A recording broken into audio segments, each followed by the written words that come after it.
दोस्तों, 1 एकड़ में अगर भिंडी की खेती की जाए तो कम से कम आप मान के चलिए कि 1.5 से 2 लाख रुपए तक का नेट प्रॉफिट भिंडी की फसल आपको देके जा सकती है।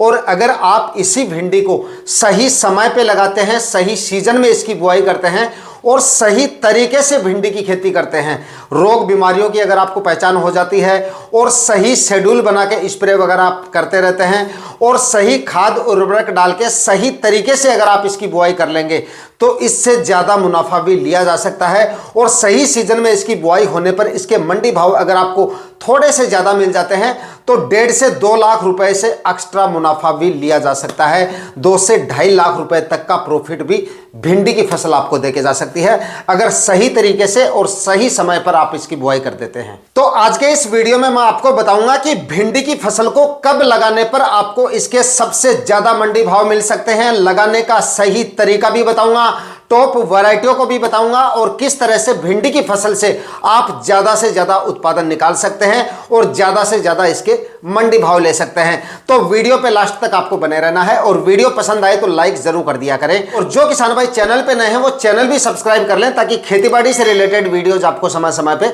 मिलते रहे। नमस्कार दोस्तों, मेरा नाम है सुरेश और आप देख रहे हैं खेत किसान झुंझुनू। तो दोस्तों, सबसे पहले तो हम बात करेंगे भिंडी की खेती करने का सही समय कौन सा होता है।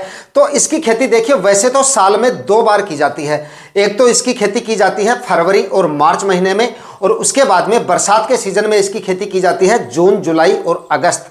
इन तीनों महीनों के दौरान भी भिंडी की खेती की जाती है और भिंडी एक ऐसी फसल है इन दोनों ही सीजन में आपको सबसे अच्छे मंडी भाव देके जाती है क्योंकि हर समय पे इसकी डिमांड जो है वो मंडियों में बनी रहती है। इस वजह से इन दोनों ही सीजन में लगाने पर आपको अच्छे खासे मंडी भाव दे जाती है। लेकिन अब क्या है कि ज्यादातर किसान भाई इसकी अगेती खेती भी करने लगे हैं, मतलब सबसे अगेती खेती। और सबसे अगेती खेती इसकी जो है वो होती है दिसंबर और जनवरी माह में।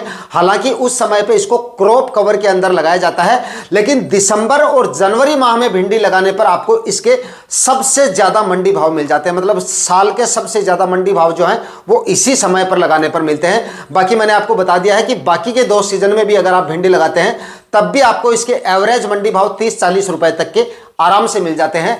लेकिन अगर दिसंबर जनवरी में जो किसान भाई इसकी सबसे अगेती खेती करते हैं उनको इसके मंडी भाव 60, 65, 70 रुपए तक मिल जाते हैं। कुछ मंडियां तो ऐसी हैं जिनमें 70-80 रुपए तक भी इसके मंडी भाव अगेती खेती करने वाले किसान भाइयों को मिल जाते हैं। लेकिन जो अब किसान भाई भिंडी लगाना चाह रहे हैं वो अब आप इसकी बुआई कर सकते हैं। बिल्कुल अब सही समय है। टेम्परेचर भी बढ़ने शुरू हो चुके हैं और मिनिमम टेम्परेचर जो है वो भिंडी की बुआई के अनुकूल हो चुके हैं। तो अब आप फरवरी के पहले सप्ताह से लेकर और उसके बाद में पूरी फरवरी का महीना और पूरा आपका मार्च का महीना, मार्च में 15 मार्च के बाद में टेम्परेचर कुछ एरिया में बहुत ज्यादा बढ़ जाते हैं, तब तो आपको इसकी बुआई कम करनी चाहिए। बाकी 15 मार्च तक आप इसकी खेती कभी भी कर सकते हो। लेकिन आप अगर इसकी खेती या तो सबसे जल्दी करो, फरवरी मार्च में कर रहे हो तो या तो आप इसकी खेती सबसे जल्दी करो यानी कि फरवरी के पहले ही सप्ताह में लगा दो, तब आपको इसके अच्छे मंडी भाव मिलेंगे। या फिर आप इसकी बुआई सबसे पछेती करो और सबसे पछेती इसकी खेती होगी कि मार्च महीने के आखिरी सप्ताह में या फिर मध्य तक।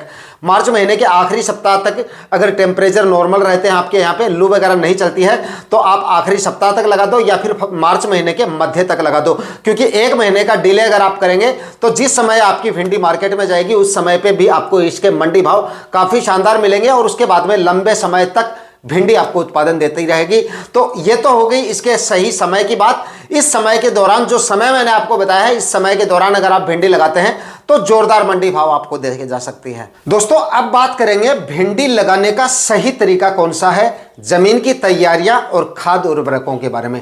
तो एक चीज यहां पर मैं आपको बीच में क्लियर कर देता हूं, भिंडी की फसल से अच्छा उत्पादन लेने के लिए इसके लिए आपको अपनी जमीन को अच्छी तरह से कल्टीवेशन करके तैयार करना होता है। मिट्टी एकदम भुरभुरी होनी चाहिए। खाद उर्वरक थोड़े बहुत अगर आप कम डाल रहे हो वो चल जाएगा, लेकिन अगर आपने जमीन की तैयारियां अच्छी नहीं की तो भिंडी की फसल में जड़ से संबंधित बीमारियां काफी ज्यादा देखी जाती हैं और जल भराव जैसी समस्याएं बिल्कुल भी नहीं होनी चाहिए। यानी कि जिस प्लॉट में आप भिंडी लगा रहे हो बिल्कुल एकदम समतल होना चाहिए। बारिश के दिनों में या सिंचाई के समय जल भराव जैसी समस्याएं बिल्कुल नहीं होनी चाहिए और कम से कम 3 से 4 कल्टीवेशन आपको करने काफी ज्यादा जरूरी हैं। और पहला कल्टीवेशन में आपको डीपली प्लोविंग करनी है। अभी अगर आप भिंडी लगाना चाह रहे हैं तो फिलहाल आपके पास समय है, धूप भी निकलने शुरू हो गई है, तो जमीन की तैयारियां भी काफी अच्छे तरीके से हो जाएंगी। तो सबसे पहले तो आप एक डीपली प्लाउइंग कर लीजिए, तोता हल से कर लीजिए, डिस्क प्लाउ से कर लीजिए, फिर मोर प्लाउ से भी आप कर सकते हैं, लेकिन एक डीपली प्लाउ कर लीजिए और उसके बाद में 3-4 दिन के लिए जमीन को छोड़ दीजिए। उसके बाद में सबसे पहले आपको इसमें सड़ी हुई गोबर की खाद डालनी है, और सड़ी हुई गोबर की खाद आपको तभी डालनी है जब आपके पास सड़ी हुई गोबर की खाद ही होनी चाहिए, मतलब एकदम कंपोस्ट हुई खाद ही डालनी है। कच्चा गोबर अगर आपने भिंडी की बुआई से पहले डाल दिया तो आपकी भिंडी की फसल में बुआई के तुरंत बाद ही जड़ से संबंधित बीमारियां सबसे ज्यादा आपको देखने को मिलेंगी, और देखते ही देखते आपकी पूरी भिंडी की फसल चौपट हो जाएगी। जैसा कि मैंने आपको पहले ही बता दिया कि जड़ से संबंधित बीमारियां इसमें सबसे ज्यादा देखी जाती हैं। तो इस वजह से अगर आपके पास सड़ी हुई गोबर की खाद है तो 2 से 3 ट्राली आप 1 एकड़ में डाल दीजिए, और उसके बाद में आप एक कल्टीवेशन और कर लीजिए। उसके बाद में आप एक रोटावेटर से कल्टीवेशन कर लीजिए, ताकि आपकी मिट्टी की जो डलियां होती हैं, जब हम डीपली प्लोविंग करते हैं तो उसमें मिट्टी की जो टिल्ले हो जाते हैं या फिर डलियां हो जाती हैं वो काफी निकल आती हैं, तो वो भी एकदम मिक्स हो जाएंगी, बारीक हो जाएंगी। और उसके बाद में आपने गोबर की खाद डाली है तो वो भी आपकी जो उसकी डलियां हैं वो भी अच्छे से मिक्स हो जाएंगी मिट्टी के अंदर, मतलब मिट्टी आपकी जो है वो एकदम भुरभुरी हो जाएगी, और भुरभुरी मिट्टी रोटावेटर से ही होती है, तो वो आपको निकलवा लेना है। उसके बाद में आपको एक कल्टीवेटर से जुताई करनी है। यह जुताई आपको करनी ही करनी है, चाहे तो रोटावेटर आप आखिर में मरवा लेना, पहले आप जो है इससे आपके कल्टीवेटर से जुताइयां करवा लें, लेकिन पहले रोटावेटर से करवा लेंगे तो मतलब आपकी मिट्टी के टिल्ले विल्ले हैं वो सारे खत्म हो जाएंगे। कल्टीवेटर से ठीक से जुताई नहीं हो पाएगी अगर आप डीपली प्लोविंग पहले कर रहे हैं। तो उसके बाद में एक कल्टीवेशन मैंने आपको कल्टीवेटर से बताया है। कल्टीवेटर से कल्टीवेशन भी करना आपको काफी ज्यादा जरूरी होता है। कोई भी आप सब्जी लगा रहे हो, एक कल्टीवेटर से पक्का कर लिया करो, मिट्टी आपकी पूरी तरह से खुल जाती है, धूप और हवा भी अच्छे से पास हो जाएगी, जिससे आपकी जमीन में पड़े फंगस और निमातोड वगैरह जो है जितने भी मिट्टी में कीट हैं वो सारे खत्म हो जाएंगे। उसके बाद में आखिरी कल्टीवेशन आप जो है एक और कर ले, मतलब 4 कल्टीवेशन आपको करने हैं। आखिरी कल्टीवेशन आप हेरो से कर लीजिए। हेरो से कल्टीवेशन करने से पहले आपको कुछ रासायनिक खाद उर्वरक यहां पे जरूर डाल देने हैं। रासायनिक खाद उर्वरकों में आप 40 केजी तो यहां पर डीएपी खाद ले लीजिए, और लगभग 15 से 20 केजी आप यूरिया खाद ले लीजिए। इसके लिए आपको ज़्यादा नहीं लेनी है, उसके बाद भी आप निराई गुड़ाई के समय भी हम इसमें यूरिया डालेंगे, तो यहाँ पर 15 से 20 केजी जो यूरिया है वो काफ़ी है बेसल डोज में। और इसी के साथ में 25 केजी म्यूरोटॉप पोटाश भी आप ले लीजिए। तीनों खादों को मिक्स कर लीजिए, साथ में एक फंगीसाइड और ऐड कर लीजिए।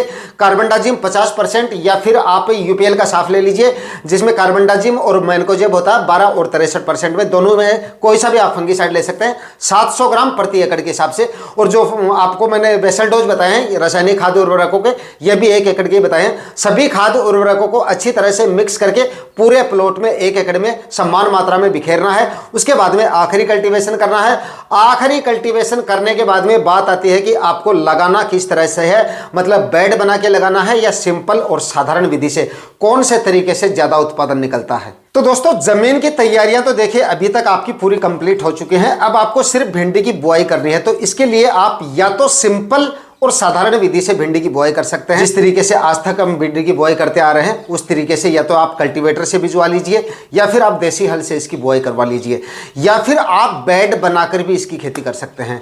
लेकिन बेड बनाकर इसकी खेती अगर आप करेंगे तो आपके थोड़े से नंबर्स ऑफ प्लांट तो कम होंगे, लेकिन फिर भी भिंडी की फसल आपको उत्पादन आपको काफ़ी शानदार देके जाएगी, क्योंकि इससे भिंडी की जड़ों को फैलने में काफ़ी आसानी होती है। भिंडी की फसल आपकी हेल्दी और स्वस्थ भी रहती है, फल फूल भी आपको ज़्यादा मिलेंगे, ब्रांचेज भी ज़्यादा से ज़्यादा देखने को मिलेंगे, और प्लांट की ग्रोथ भी आपको काफ़ी शानदार मिलेगी। और बीच में घूमने फिरने के लिए, फसल का रख रखाव करने के लिए, और भिंडी की फसल में सबसे ज़्यादा परेशानी आती है हार्वेस्टिंग करने में, तो हार्वेस्टिंग में भी आपको काफ़ी आसानी रहेगी। तो बेड बनाकर अगर आप इसकी खेती करेंगे तो वो सबसे ज़्यादा सही रहेगा। तो अगर आप बेड बनाकर इसकी खेती करना चाहें तो 3-3 फीट की दूरी पर आपको बेड तैयार करवाने हैं बेड राइजर की सहायता से, और 3-3 फीट की दूरी पर बेड बनवाने के बाद में अगर आप चाहें तो प्लास्टिक मल्च लगा के भी आप खेती कर सकते हैं, और बिना प्लास्टिक मल्च के भी आप इसकी खेती कर सकते हैं। लेकिन प्लास्टिक मल्च लगा के खेती करेंगे तो उसके बाद में आपको जो खरपतवार वगैरह हैं या बीमारियां आपको काफ़ी कम देखने को मिलेंगी आने वाले दिनों में, और गर्मियों में आपकी पानी की भी बचत होगी। लेकिन सबसे ज़्यादा फायदा होगा कि इसमें रोग बीमारियां आपको काफ़ी कम देखने को मिलेंगी, क्योंकि खरपतवार काफ़ी कम होगा। तो अगर आप खरपतवार को मेंटेन कर सकते हैं तो आप बिना प्लास्टिक मल्च के खेती कर सकते हैं, या फिर अगर आप चाहें तो प्लास्टिक मल्च लगा के भी इसकी खेती कर सकते हैं। और हाँ, प्लास्टिक मल्च लगा के अगर आप खेती करेंगे तो आपके नंबर्स ऑफ प्लांट कम नहीं होंगे। वो मैं आपको तरीका बता देता हूं कि किस तरह से आपको प्लास्टिक मल्च लगानी है, क्योंकि बिना प्लास्टिक मल्च के करेंगे तो पूरे बेड पे बीज की बुआई करने के लिए आपको पूरा स्पेस मिल जाता है, लेकिन अगर प्लास्टिक मल्च लगाते हैं तो उसमें होल की मात्रा सीमित होती है, तो उसमें आपके नंबर्स ऑफ प्लांट कम हो सकते हैं। लेकिन मैं आपको तरीका बताता हूं, उस तरीके से अगर आप बुआई करेंगे, प्लास्टिक मल्च लगाएंगे, तो आपके नंबर्स ऑफ प्लांट भी उतने ही हो जाएंगे और उत्पादन पे आपका कोई फर्क नहीं पड़ेगा। तो इसके लिए आपको जो है मार्केट से डबल होल वाली जो प्लास्टिक मल्च आती है, या यूं कहें कि जिगजैग होल में जो प्लास्टिक मल्च आती है, वो उठा लेनी है, वो आपको बिछा देनी है। उसके बाद आपको क्या करना है, उसमें जिगजैग होल में मतलब 2 लाइनों में होल होते हैं कि बीच में आपकी ड्रिप इरिगेशन की लाइन आ जाती है, दोनों तरफ उसके होल होते हैं, तो उसमें आपकी 2 लाइनें होल की हो गई। उसमें आपको एक लाइन में और होल निकाल लेने हैं, यानी कि जो बीच की लाइन, जो बीच में स्पेस रहता है, तो उसमें बीच में 1-1 फीट की दूरी पे आपको एक लाइन में और होल निकाल लेने हैं। इसके बाद में आपकी प्लास्टिक मल्च के ऊपर होल की 3 लेयर हो जाएंगी, उनमें आपको भिंडी के बीजों की बुआई कर देनी है, यानी कि एक बेड के ऊपर आपकी 3 कतारों में जो है वो भिंडी की बुआई हो जाएगी। इससे आपके नंबर्स ऑफ प्लांट भी कम नहीं होंगे, प्लांट की ग्रोथ भी काफी अच्छी होगी, स्पेस भी पूरा मेंटेन हो जाएगा और उत्पादन भी आपको काफी शानदार मिल जाएगा।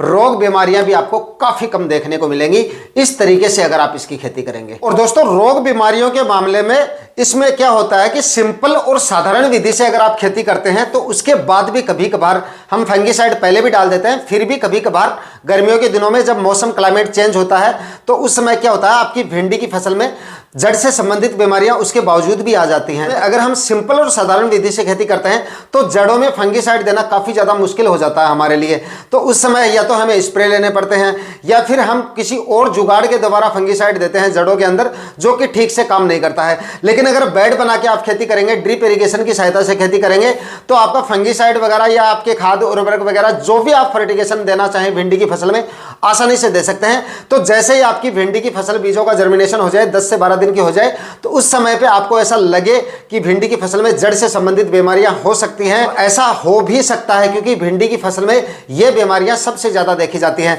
तो 10-15 दिन के बाद में आप एक फंगीसाइड का फर्टिगेशन भी कर सकते हैं। इसमें आप कार्बेंडाजिम और मेनकोजेब वाला कोई भी फंगीसाइड ले सकते हैं।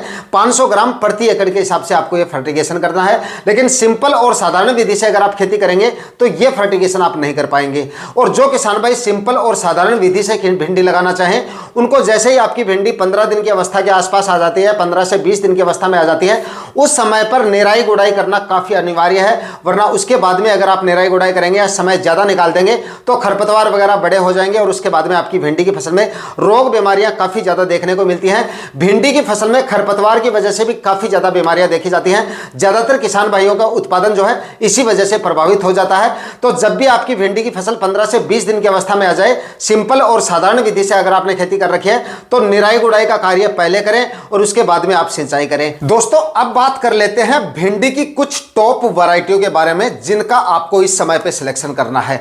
और यहां पर मैं आपको सबसे बेस्ट वैरायटियां जो है भिंडी की उनके बारे में बताऊंगा।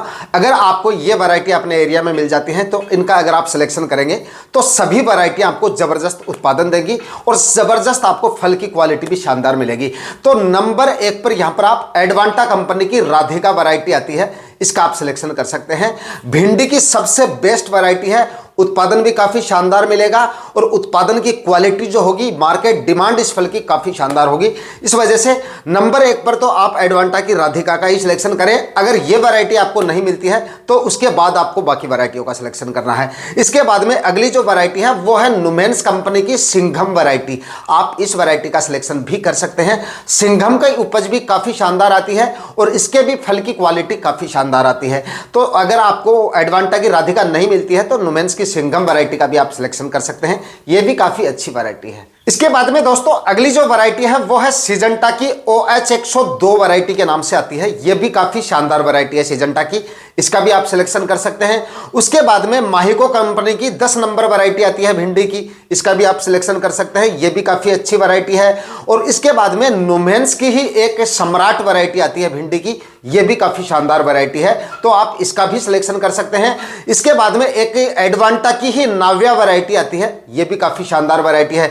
इस तरह से काफी शानदार वैरायटियों के बारे में मैंने आपको यहां पे बता दिया। जो भी वैरायटियां आपको मिल जाती हैं इनका आप सिलेक्शन कर सकते हैं। सारी की सारी एकदम अच्छी वैरायटियों के बारे में ही मैंने आपको यहां पे बताया है। बाकी दोस्तों, इस समय लगाई जाने वाली फसलों में भिंडी एक ऐसी फसल है जो आने वाले दिनों में इस सीजन में आपको सबसे ज्यादा मुनाफा देके जा सकती है, क्योंकि इस समय लगाने पर यानी कि फरवरी के पहले सप्ताह तक या मध्य तक अगर आप इसकी बुआई कर देते हैं तो आने वाले दिनों में ये आपको सबसे अच्छे मंडी भाव देके जा सकती है। लगभग मिनिमम आप 30-35 रुपए के मंडी भाव मान के चलिए, और इसका जो उत्पादन होता है वो भी काफी शानदार निकल के आ जाता है। कम से कम 40-50-60 क्विंटल तक इसका उत्पादन मिल जाता है। और अगर आप सही तरीके से, बताए गए तरीके से इसकी खेती करते हैं, अपनी फसल को रोग बीमारियों से दूर रखते हैं, तो इसका उत्पादन जो है 60-70 क्विंटल तक भी निकल जाता है 1 एकड़ में। और भिंडी की फसल में ज्यादा रोग बीमारियां भी नहीं देखी जाती हैं। मैंने आपको बता दिया, जड़ से संबंधित बीमारियां इसमें सबसे ज्यादा देखी जाती हैं। सबसे ज्यादा परेशानी आपको इसी वजह से हो सकती है क्योंकि जड़ गलन वगैरह की समस्या इसमें काफी ज्यादा होती है। तो इससे अगर आप इसको बचा लेंगे तो बाद में और कोई ऊपर स्प्रे वगैरह ज्यादा नहीं लेने पड़ेंगे।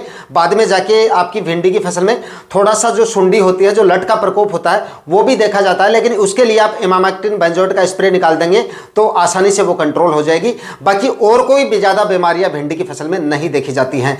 तो आज के वीडियो में इतना ही। मैं मिलता हूं किसी और वीडियो में नए टॉपिक के साथ। तब तक के लिए जय हिंद, वंदे मातरम।